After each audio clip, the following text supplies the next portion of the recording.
어제는 저희 구역에서 구역 예배가 있었습니다.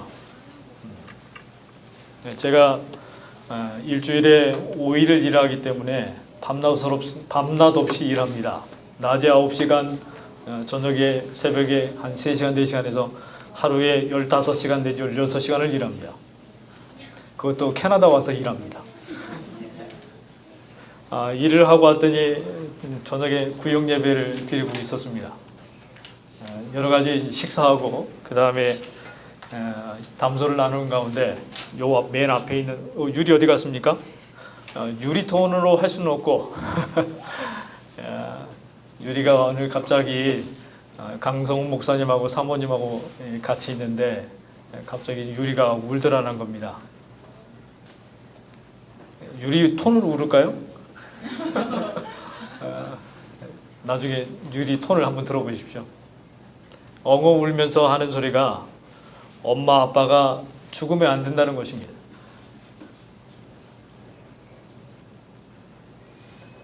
아빠가 이제 물어보셨겠죠, 목사님이. 왜 그러냐고 했더니 그래도 죽으면 안 된다는 거죠.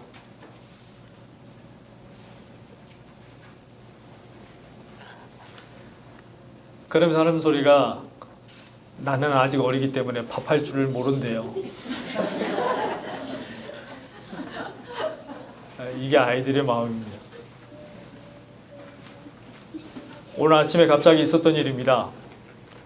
제가 한국에서 설교한 이후 한 18개월, 한 2년 됐는데요. 설교를 멈춘 지가 2년 됐습니다. 그래서 오늘 캐나다 와서 한 2년 만에 다시 설교하는데요. 아침에 양복을 입었더니 솔직히 양복이 상당히 커서 지금 헐렁하거든요. 근데 헐렁한 데에다가 지금 허리에 지금 마이크를 차니까 도로 내려갑니다, 바지가. 제가 캐나다 와서 살이 빠졌는데 10kg가 빠졌어요. 한 2년 정도 됐는데 10kg 빠지다 보니까 이제 허리가 상당히, 원래는 허리 사이즈가 34인치였는데 지금은 30이나 31 정도 됩니다. 이제 밥을 굶으면 한 30인치가 내려가고요. 약간 밥 먹으면 31인치까지 좀 올라갑니다. 그 아침에 양복을 입고 넥타이를 고르는 데 있어서 좀 제가 좀 혼란스러워서 제 막내딸한테 넥타이를 골라달라고 그랬습니다. 그래서 처음에 제가 눈에 드는 넥타이 2개 이렇게 가져와 가지고 어떤 걸 찾까 그랬더니 딸이 하는 말에 잘 보더니 둘 다 마음에 안 든답니다. 그래서 다시 가서 넥타이 여러 개 있는 것 중에 가져가서 딸에게 어떤 게 마음에 들었더니 딱 고르는 게 있었습니다. 그걸 검정색을 고르더라고요. 그래서 검정색을 차고 올까 하다가 지금 그거 차고 오면 좀 그렇잖아요. 그런데 오늘 설교 초반에 나오는 말씀이 죽음입니다.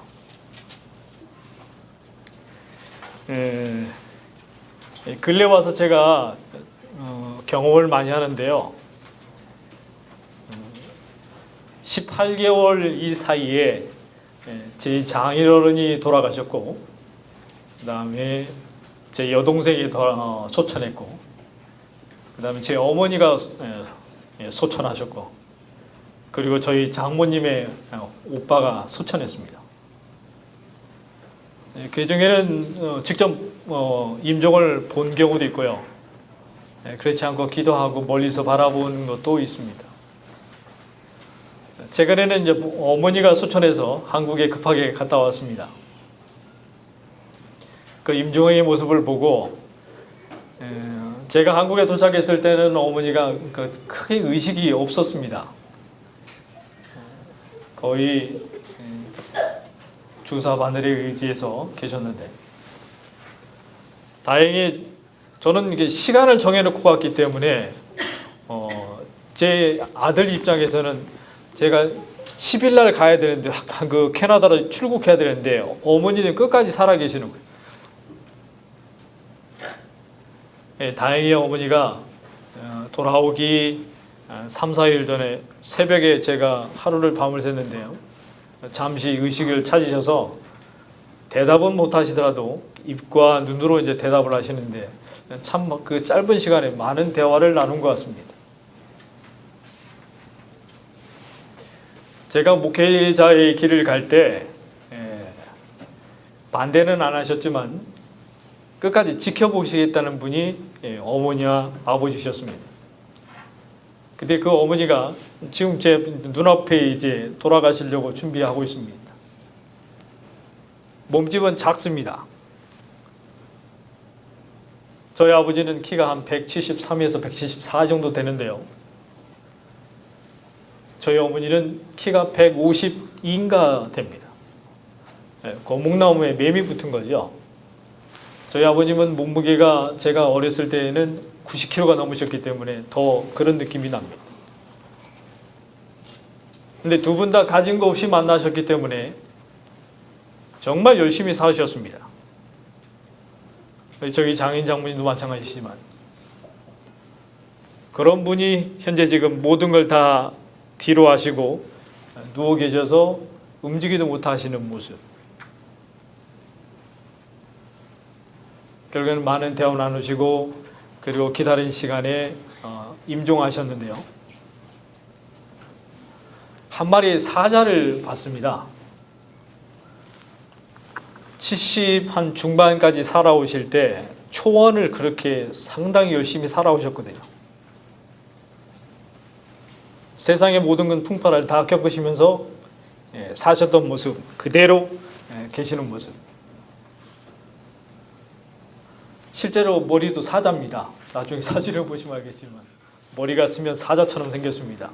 몸집 152cm의 사자가 그래도 자기 구역에서는 세상을 호령했습니다.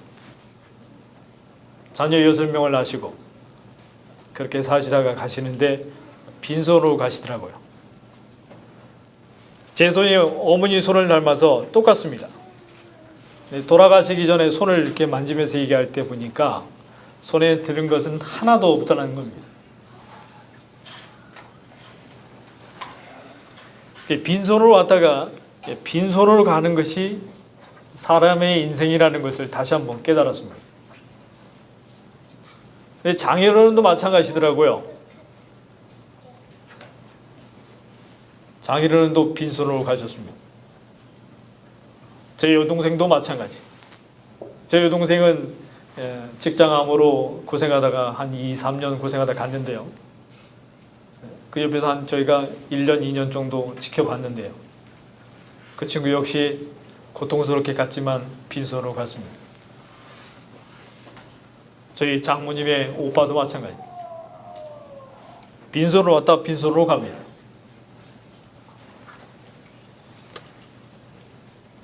지식으로 신앙의 삶을 사는 것이 아니라 진정한 삶으로 그리스도인이 되어야 한다는 것을 다시 한번 깨닫습니다.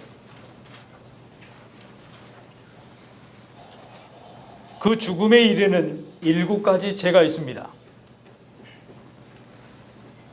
하나님을 전적으로 섬기고 그리고 경건한 삶을 사는 데 인생을 바쳤던 사막 수도사들이 있습니다.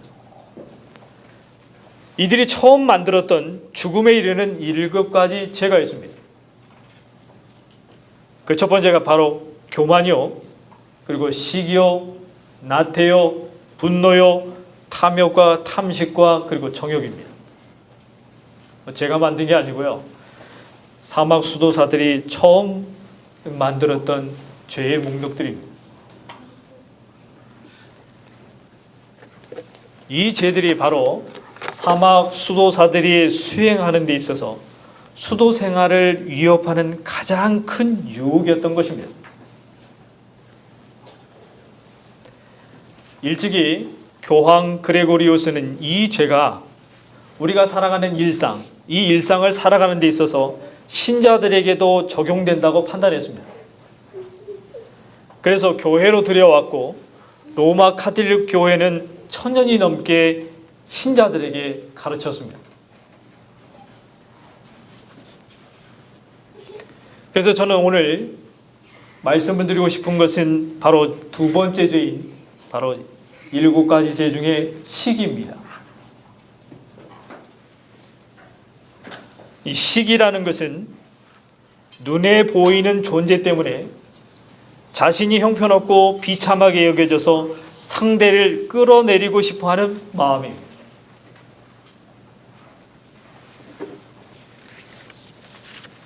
마가복음 7장 19절에서 23절 말씀에 이런 말씀이 있습니다. 이는 마음으로 들어가지 아니하고 배로 들어가 뒤로 나감이라. 이러므로 모든 음식물을 깨끗하다 하시니라. 또 이르시되 사람에게서 나오는 그것이 사람을 더럽게 하느니라.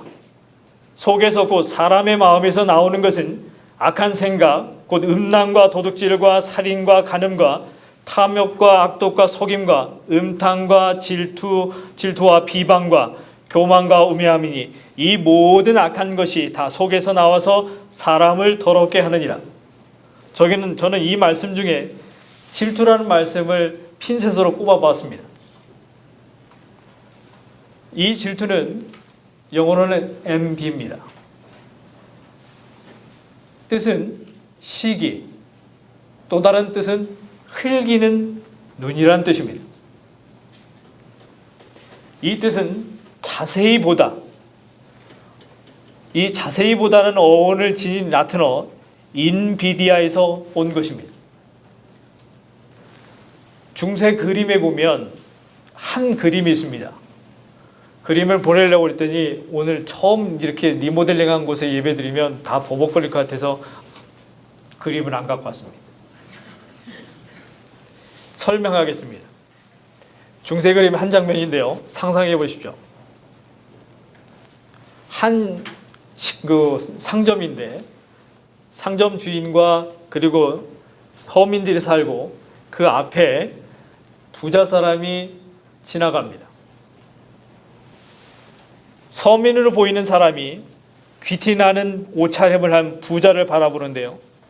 바로 못마땅한 눈으로 흘려보고 있는 장면입니다. 그게 바로 envy, 질투, 시기입니다. 예수님은 사람의 마음에서 나오는 악들이 사람을 더럽게 한다고 말씀하시면서 그중 하나로 악한 눈을 말씀하셨습니다. 개역성경에서는 흘기는 눈, 그런데 이 당시에 표현하기를요 녹색 눈의 개수라고 표현합니다. 이 시기는 다시 다툼과 분쟁과 중상과 한담과 수군거림, 미움, 그리고 고통과 악의를 낳습니다. 고린도전서 3장 3절, 고린도후서 12장 20절, 또한 로마서 13장 13절, 또는 디도서 3장 3절, 베드로전서 2장 1절, 이 시기라는 단어를 동일하게 사용하거나 파생된 단어로 사용합니다. 이 시기에 파생된 미움에 대해서 오늘은 말씀을 드리고 싶습니다. 그래서 제목에 보면 오늘 말씀 제목이 행함과 진실함으로 사랑하자. 그 행함에는 어떤 단어가 함의가 되어 있냐면요, 바로 미움에서 벗어나자. 그리고 행함으로라는 단어에 함의가 된 단어는 바로 진리, 자유, 진리와 자유로 사랑하자는 겁니다. 공고한다는 것은 속박을 받는 것이므로 자유가 없는 상태입니다. 속박된 상태에서는 평안이 없는데, 평안이 없는 것은 우리를 속박하는 환경이 아니라 바로 우리 자신의 그릇된 욕망입니다. 본문은 사도의 회람서신으로 흩어져 있는 여러 가정교회에서 읽혀졌다고 여겨집니다.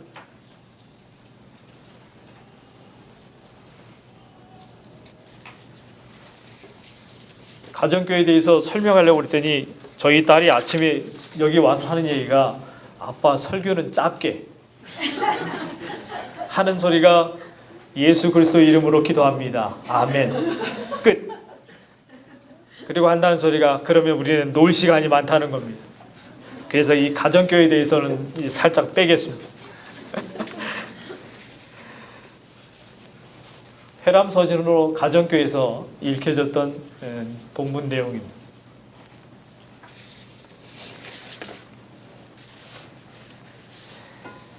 이 당시에는 바로 초대교회 시절인데요. 바로 영지주의 교리가 함께했던 그런 시대입니다. 영지주의 교리도 다 빼겠습니다. 우리 딸 말대로 시간이 길어지기 때문에 페이퍼가 8장입니다. 그러면 오늘 저 다 욕먹습니다. 오늘 리모델링도 해서 새롭게 온 마음들인데 무겁게 가면 주제도 죽음이기 때문에 무겁게 가면 힘들 것 같아서 이 영지주의 교리도 다 빼는 설명하겠습니다.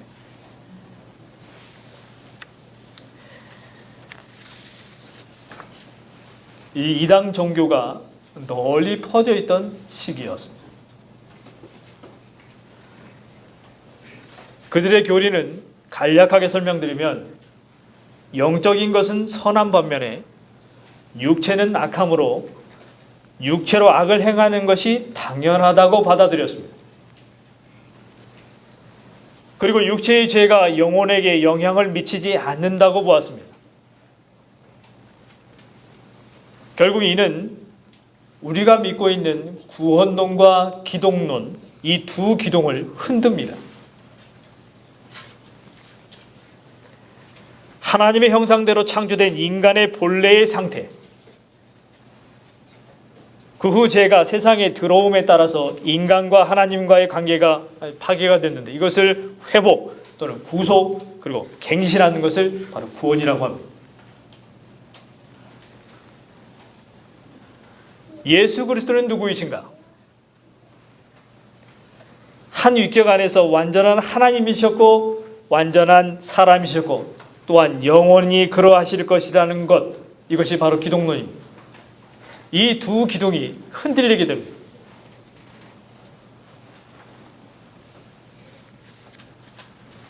영적인 것은 선한 반면 육체는 악함으로 육체로 악을 행하는 것, 이 교리를 받아들일 경우 육신으로 경건한 삶을 추구해야 할 필요가 없게 됩니다.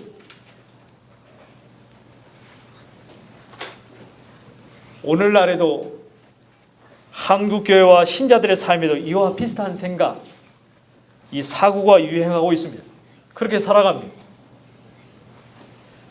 저는 이것을 손쉬운 믿음 제일주의라고 표현합니다. 행위나 행동의 중요성보다 믿기만 하면 된다는 겁니다.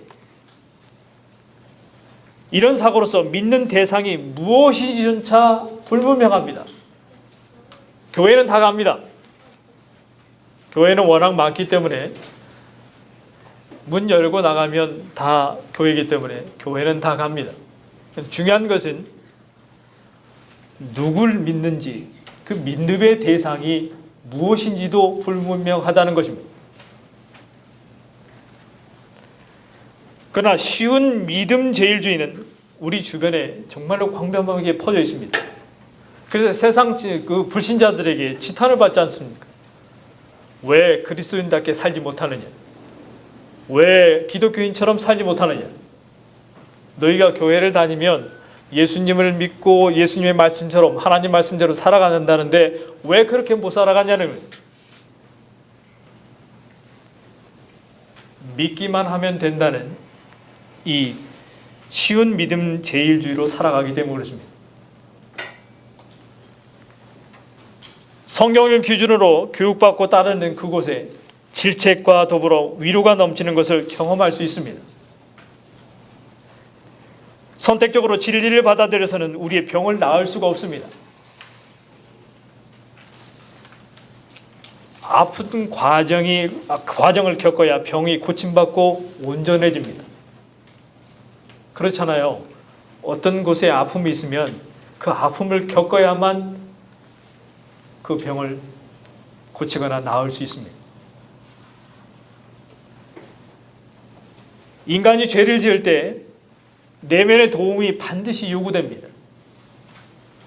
범죄하기 위해서는 그러한 방향으로 마음이 움직여야 합니다. 몸이 따라가는 게 아니라 마음이 따라가야 합니다. 죄임을 알면서도 범죄하기 위해서는 더욱 강력한 마음의 이끌림과 그러한 작용이 있어야 되듯이, 따라서 이것은 선한 의지가 결핍되어서 악한 의지로 돌변하는 동시에 죄가 실행하기에 알맞게 됩니다. 최적화되는 겁니다. 이렇듯 죄의 실행은 인간의 정신작용에 뿌리를 둡니다. 그의 영혼에 영향을 미칩니다. 하나님의 뜻대로 살려 하는 경향성과 그 반대를 향하려는 경향성이 충돌을 일으키면서 마음에 반영됩니다. 그 사람의 마음은 혼란에 가득해서 진정한 평안이 없는 상태가 됩니다. 스스로의 마음을 잘 깨닫지 못하는 것은 바로 통일된 사고가 결핍되었기 때문입니다. 이것이 범죄하는 영혼의 상태이며 그에게는 자유가 없습니다. 제가 일하는 곳에 한 분이 계십니다. 낮에 한 9시간 정도 일하는 바틀 디포인데요. 수많은 캐나다 사람들이 옵니다. 요즘은 중국 사람들이 더 많이 옵니다. 일하는 곳에 한 분이 계시는데 지금도 그분을 위해서 기도합니다. 제가 일하는 곳에는 12명이 일합니다. 하루에 6명 정도 일하는데요. 아마 화이트락 그쪽이나 이쪽 밴쿠버, 놀스벤 쪽 위쪽은 모르겠지만 이쪽에서 제일 큰 업체입니다. 그래서 바쁩니다. 하루 9시간 일하는데 화장실 한 번 갑니다. 그 정도로 바쁩니다. 네. 연세가 조금 지긋하신 60대 중반에 우리 한 분이 계시는데 참 부정직한 것을 봅니다. 항상 반대 방향으로 나가는 그 부정직한 모습으로 계속 근무를 하십니다. 근데 이것을 사장은 압니다. 주변 사람들도 다 압니다. 그런데도 그것을 계속 그 방향으로 갑니다. 이것을 지켜보지 못한 한 분은 퇴사를 하셨습니다. 그만두시고 다른 데로 가셨습니다. 그곳에는 교회 성도분도 있고 장로님도 있고 집사님도 있고 저 또한 목사도 있습니다. 혼란스럽습니다. 충돌하거든요. 그런데도 그분을 위해서 지금까지 계속 기도하고 있습니다. 변화되기를. 매일매일 부정직한 모습으로 일을 하십니다. 본인 스스로 아마 혼란스러울 겁니다. 왜? 주변에서 다 알고 있는데도 나는 여기서 은퇴할 때까지 계속 다녀야 되니까. 아마 그분 안에는 평안이나 자유가 없을 겁니다. 그렇게 느껴집니다. 항상 힘들어 하거든요.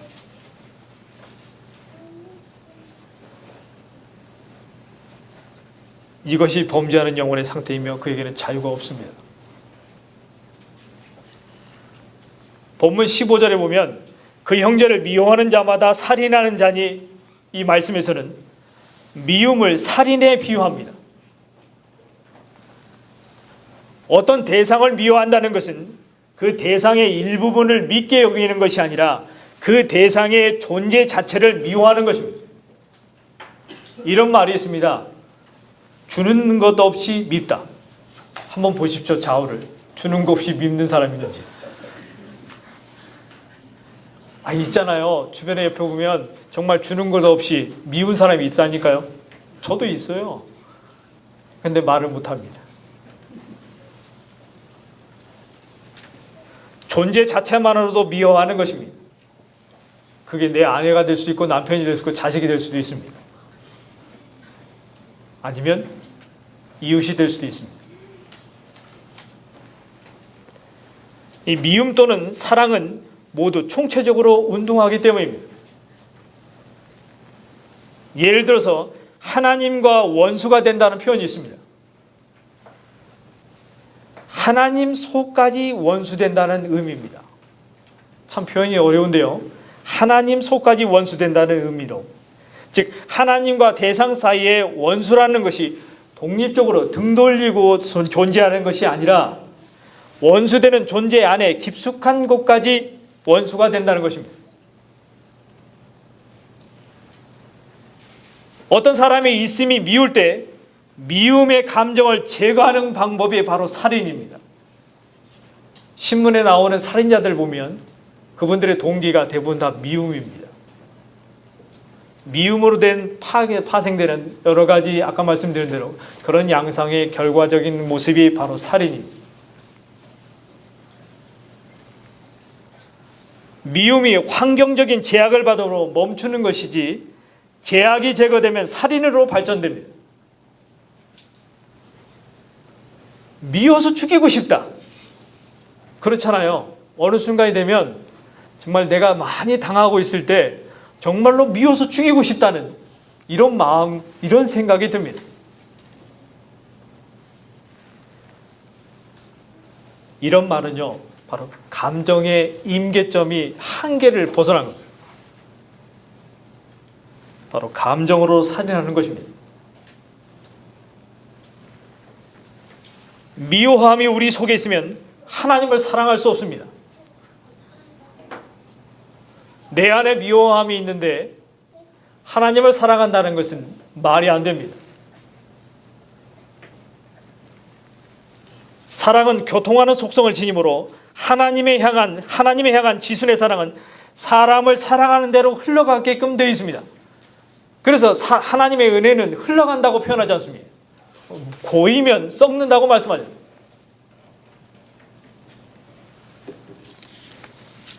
하나님의 사랑으로 충만한 신자에게 다른 영혼을 불쌍하게 여기는 사랑의 마음이 자라나는 것입니다.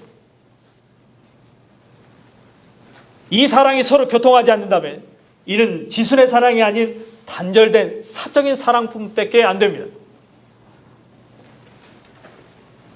하나님으로부터 교통된 내 지순의 사랑의 끈을 한번 잡아당겨 보십시오.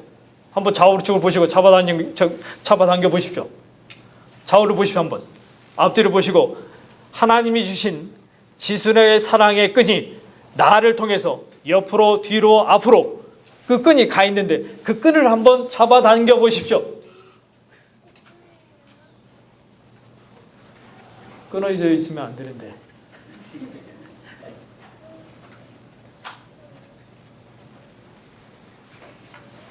미워하는 마음을 품고 있으면 이 마음이 영혼에 영향을 미치고 하나님을 향한 지순의 사랑을 사라지게 합니다. 따라서 미움과 하나님을 향한 사랑은 공존할 수 있다 없다? 없다 합니다. 미움의 죄가 심각한 것은 미움이 지속적인 범죄라는 데 있습니다. 미움의 죄는 일정 시간 혹은 단시간 동안만 지속할 수 있는 성질의 것이 아닙니다. 미움은 지속적입니다. 사랑할 때와 마찬가지로 미워하는 사람은 늘 생각나고 얼굴이 떠오릅니다. 가끔가다 꿈에도 나타납니다. 꿈에 안 나타나시나요? 최근에 꿈에 나타났습니다. 저는. 따라서 지속적인 죄를 짓게 됩니다. 저는 회개했습니다. 이 미움은 하나님을 향하여 생겨날 수도 있는데 하나님의 존재를 부정함으로 미움은 지속적으로 죄를 짓도록 작용합니다. 순간적인 범죄도 우리의 영혼에 영향을 미칩니다. 정신적으로 혼란합니다. 지속적인 범죄의 영향은 얼마나 크겠습니까? 순간적인 이 범죄에도 우리 영혼에 작은 균열을 주지만 지속적인 범죄의 영향은 정말로 큰 영향을 줍니다. 죄의 특성상 처음에는 자신이 죄를 택하였더라도 나중에는 죄가 우리를 지배하게 됩니다. 이런 말이 있지 않습니까? 사람이 술을 먹어야지 술이 사람을 먹어서는 안 된다. 어른들은 이제 갓 술을 배우는 사람에게 가르쳐줍니다. 또는 아버지가 어머니가 자식에게 가르쳐줍니다. 그런데 이는 술로 인해서 죄들이 많이 일어나기 때문에 이 말들이 더 많이 우리 귀에 들려옵니다.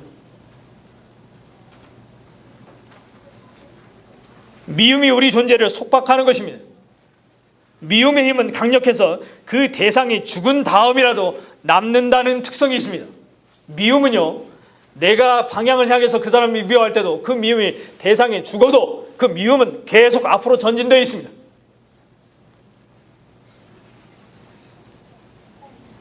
그런데 이렇게 미워하는 감정이 나아가는 목표점은 어디에도 없습니다. 가는 방향은 있어도 목표점이 없다는 겁니다. 미워하는 대상이 죽고 사라진 후에라도 남아있는 강한 미움이 갈 바는 실상 어디에도 없는 겁니다. 이것은 미워하는 충동을 이겨내지 못해서 악한 욕망에 힘을 더해줌으로 영혼은 점점 파괴되어 갑니다. 미움의 감정을 품고 있는 사람은 그 감정이 얼굴에 드러납니다. 한번 보세요. 좌우측에 얼굴이 시커먼지.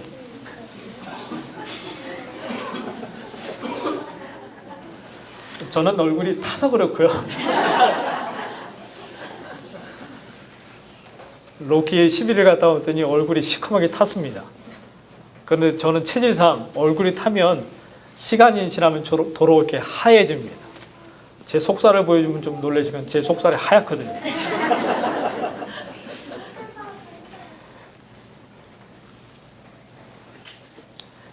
대체로 사람을 미워하는 감정이 깊은 사람이 여러 질병에 시달릴 확률이 높습니다. 그러니 그 영혼이 얼마나 피폐됐는지를 알 수가 있습니다.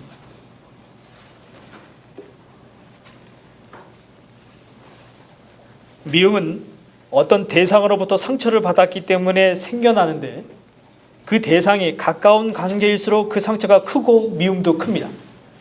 멀린 이웃이 아니라 가장 나하고 가까운 관계에 있는 사람으로부터 오는 미움, 이 관계가 더 큽니다. 그러나 자신에게 상처를 주어서 미워할 수밖에 없는 사람을 사랑하는 것은 조금도 사랑하지 않는 사람을 위해 목숨을 버리는 것보다 더 어려운 일입니다. 예전에 교회에 사역할 때 집사님 한 분 계셨는데요. 그 교회는 아주 절친한 친구 두 분이 있었습니다. 두 분 다 집사님이셨는데 이 안수 집사님 임직이라는 이 임직 때문에 두 분이 붙었습니다. 한 분은 임직이 되고 한 분은 임직이 안 됐습니다. 불미스러운 사건이 있어서 한 분은 임직이 되시고 한 분은 임직이 안 되셨는데요. 그 임직이 안 됐을 때 그 사고, 이 한마디로 말하면 반성문이라고 할까요? 그 반성문을 제가 들고 있거든요. 사상건건 두 분이 결국엔 부딪힙니다. 서로 미워하게 됩니다. 근데 여기서 멈추는 게 아니고요. 그 자녀들도 여러 명인데 그 자녀들도 등 돌리고 서로 미워합니다. 서로 대면하지 않습니다. 한 교회 안에서.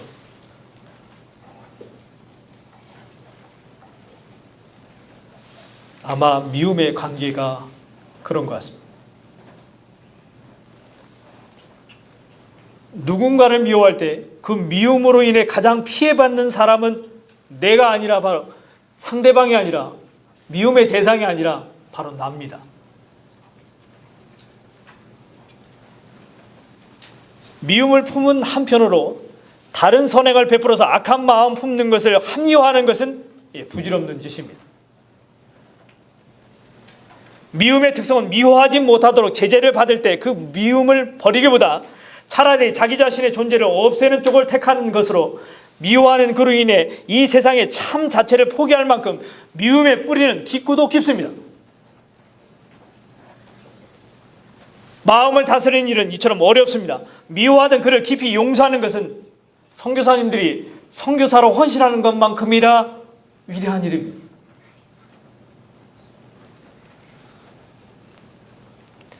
미로슬라브 볼프 신학자가 용서의 실천 단계를 4단계로 나눕니다. 회개, 용서, 포용, 망각의 단계로 실천합니다. 여기서 말하는 회개는 잘못을 인정한 뒤 자신을 정당하고 남을 공경할 준비를 하는 회개가 아닙니다. 우리는 보통 이 생각에 빠집니다. 잘못을 인정한 뒤에는 자신을 정당화하고 남을 공격할 준비를 하는 것이 회개라고 생각합니다. 누구로부터 당하는 사람들은 흔히 이런 마음을 갖습니다. 심하게 당하면 미워서 죽겠다는 이런 표현을 가질 정도면 가능합니다. 죄책의 억압과 운명에 대한 완고한 신념으로부터 해방, 즉 자신을 가두어 놓은 무감각함과 반항이라는 방어 장치로부터 해방되는 것이 회개입니다. 방어 해제가 돼야 이게 바로 회개입니다. 그런 다음 용서의 단계로 들어갑니다. 이 용서는 가해자에게 복수하지 않고 무엇보다도 누가복음 23장 34절 말씀처럼 아버지 저희들을 사하여 주옵소서 자기들이 하는 것을 알지 못함이니이다.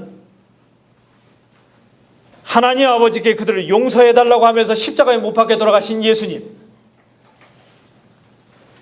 예수님이 가해자를 용서한 것처럼 해를 끼친 사람에게 그가 끼친 해만큼 되돌려주는 행위, 곧 복수와는 달리 해를 끼친 사람에게 해를 돌려주지 않고 오히려 그를 용서해 주는 것입니다. 그런 다음 포용 단계로 들어갑니다.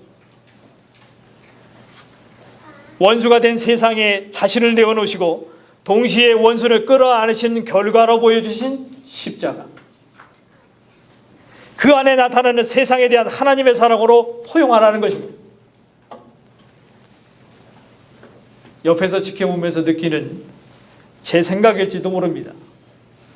제 집사람이 아마 이 단계에 있는 것 같습니다. 제가 예전에 살던 베이스먼트 집에 침수가 됐습니다. 제가 이사할 때 아마 짐을 나누신 여러분들은 다 아실 겁니다.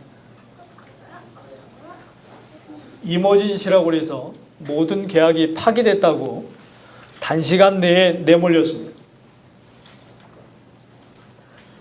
아이 셋에 단기간 내에 그것도 2, 3일 며칠 안 내에 집을 구한다는 건 쉽지 않습니다.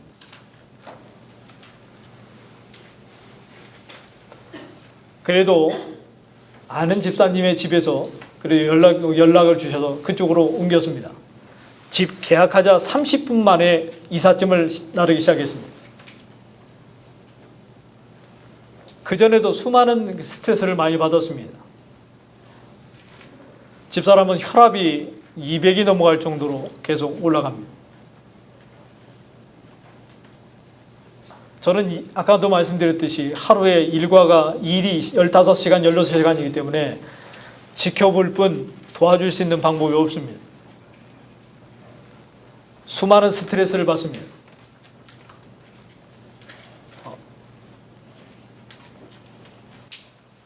이 고통 속에서 저 또한 집사람도 이 미움이라는 것이 함께 자랐던 것입니다. 근데 지금은 집사람이 이 포용 단계에 와 있는 것 같습니다. 그리고 망각을 제안합니다. 여기 계신 아내된 분과 남편된 분에게도 이 망각을 제안합니다. 특히 남성분들에게 말씀드리고 싶은데요. 여성 호르몬이 많이 분비돼가지고 여성화되는 남성분들에게도 제안합니다. 그렇잖아요. 서로 어떤 일로 해서 서로 다투다 보면 여성 입장에서는 옛날 일을 다 끄집어냅니다. 그러면 듣는 입장 남성은 망치로 한 대 얻어맞는 것처럼 상당히 울분이 이렇게 격해집니다.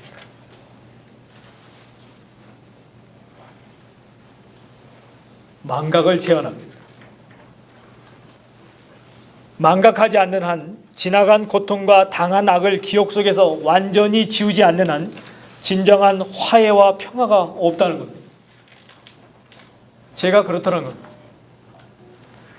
이걸 망각하지 않으니까요. 집사람은 지금까지 포용 단계에 와 있다고 하지만 그 전 단계까지는 수많은 스트레스와 힘든 과정을 다 겪었습니다.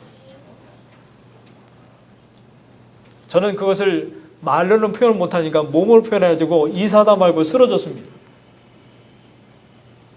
근데 어떤 그 친구는 제가 그 차가운 바닥에 쓰러져 있는데도 그 두 부부는 아무 말 없이 올라가서 자더라고요.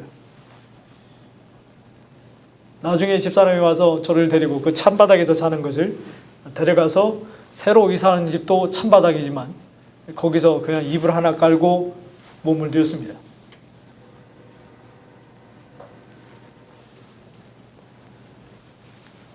진정한 화해, 이 평화가 없습니다.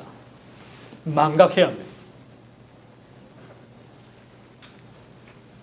그래서 이사야 49장 15절에 보면 여인이 어찌 그 젖먹는 자식을 잊겠으며 자기 태에서 난 아들을 궁일이 여기지 않겠느냐. 그들은 혹시 잊을지라도 나는 너를 잊지 아니할 것이라. 하나님은 기억하시는 분이시지만 꼭 기억하시는 분이시지만 우리의 죄악을 잊기 위해서만 기억하는 분이 하나님이십니다. 따라서 용서는 자신의 뼈에 사무치는 미움을 버리고 용서하기 위해서는 자기 자신이 완전히 죽어야 가능하기 때문입니다. 참으로 미워하던 일을 용서할 때 용서하는 일에 물밀듯 밀려오는 자유를 누릴 수 있다. 그때 자유가 옵니다. 평안하거든요. 그리고 하나님의 사랑이 미워던 마음에 가득 채워집니다. 결정해야 합니다. 이처럼 용서함으로 말미암는 하나님의 자유와 사랑을 경험할 것인지 아니면 오로지 미워하는 마음을 키워서 하나님 앞에서 파멸의 길로 나갈 것인지를 결정해야 합니다. 너무 힘들더라고요. 저는 말로는 잘 표현을 못합니다. 그런데 옆에 있는 지켜볼 때 저 집사람은 얼마나 힘들었겠습니까?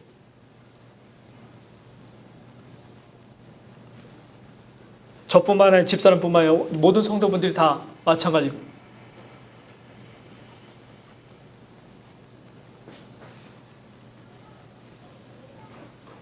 미워함으로 인해서 자신의 영혼이 파괴되는 것을 느끼면 그 길에서부터 돌이키기 위해서 노력해야 합니다.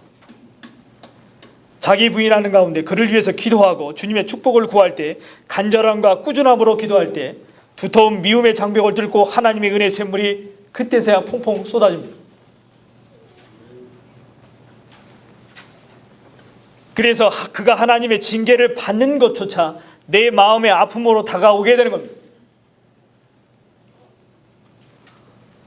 그 영혼이 불쌍해서 그를 위해서 주님께 긍휼을 구하며 축복을 구할 때 미워하는 사람을 진실로 사랑할 수 있도록 바꿔주십니다. 그리고 예수님의 십자가의 죽음의 고통을 나 자신도 경험하게 됩니다.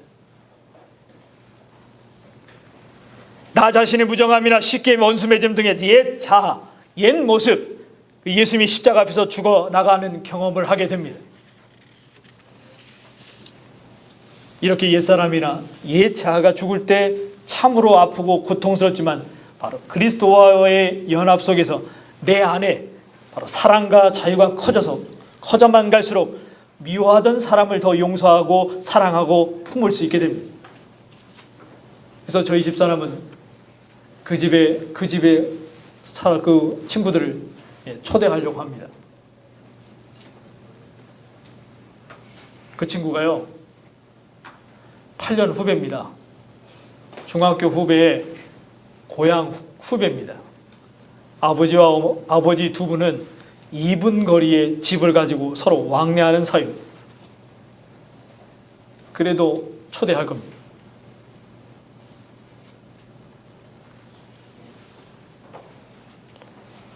용서받는 사람이 혜택을 누리는 것이 아닙니다. 용서하는 그 사람이 가장 먼저 가장 큰 혜택을 받습니다. 이렇듯 같은 죄인도 죄인을 용서하기 어려운데 순결한 예수님이 죄인을 용서하시기는 얼마나 더욱 어려웠을지 한 주간 묵상해 보시기 바랍니다. 서로 사랑하는 일이 진실로 예수님께 순종하는 겁니다. 좌우를 보시고 한번 인사하십시오. 서로 사랑하자. 사랑하자. 그 안에는 행함과 진실함으로 사랑하시기 바랍니다. 사랑하는 주빌리 채플 성도 여러분, 서로 사랑하는 일로 예수님께 순종해서 우리 개개인의 신앙이 회복되어지고 교회 공동체가 회복되어져서 기독교 세계관, 그 꿈인 하나님의 나라가 확장되어지기를 소망합니다.